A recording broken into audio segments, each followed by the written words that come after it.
Hello friends, welcome back. In this session, we are going to understand something very nice to know. One is elevated command prompt in Windows and the second one is PowerShell in Windows. What are they? Elevated command prompt is something that you must have already heard of. Administrative mode, that's it, is what is called elevated command prompt. It is also called elevated command prompt, elevated mode, elevated command line. That's it, you can call it by any name. Now, Windows, you cannot run certain commands or you cannot install something without administrative privileges, right? For us to do that, we need to go into this elevated mode. And how do we do that? Very simple. Click start and type CMD, right click and run as administrator when you see the CMD. That's all. I'm going to show you that as a quick demo so that you can understand how exactly it works. If you do not like this option, you can use Control plus Shift plus Enter as well for you to run this. You can see that now I'm typing start and then command and run as administrator. The moment you do that, you get the command prompt launched in the elevator mode. This is called the elevator mode, and here you can use it for installation of files and stuff, and this will have administrative privileges. This is one thing that I wanted to tell you. The second thing, what is PowerShell? Windows PowerShell is like a shell, normal shell that you see in Linux like bash or CSH or many other shells are there, right? And you can remember that as an option. And now it is just like a shell and it is from Microsoft. That's the only difference. This shell is from Microsoft and they are very useful in task automation and configuration management.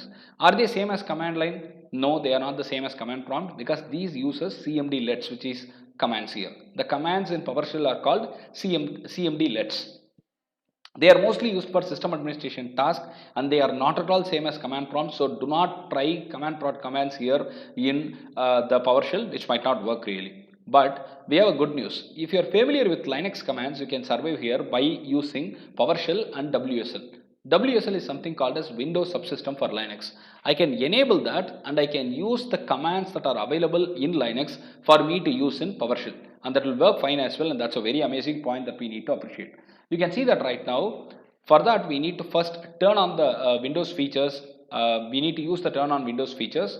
I'm going to use that right now and you can see that I'm clicking it. There we have something called as enabling the Windows PowerShell as well as Windows subsystem for Linux. I have enabled them already, so there is no need for me to restart or to do anything else.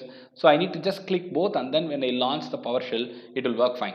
Now this is the PowerShell I'm talking about, and here you can try all the commands that you are trying out with Linux, and most of them should work hopefully. You can see that whoami is the command that is supported in Linux and you are getting it here. That's it. So PowerShell is going to help you out in using Linux commands as well when you want to use it in Windows.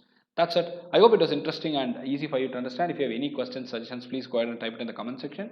I'll be happy to answer. If you like the channel, the content, please give a thumbs up and subscribe. Thank you.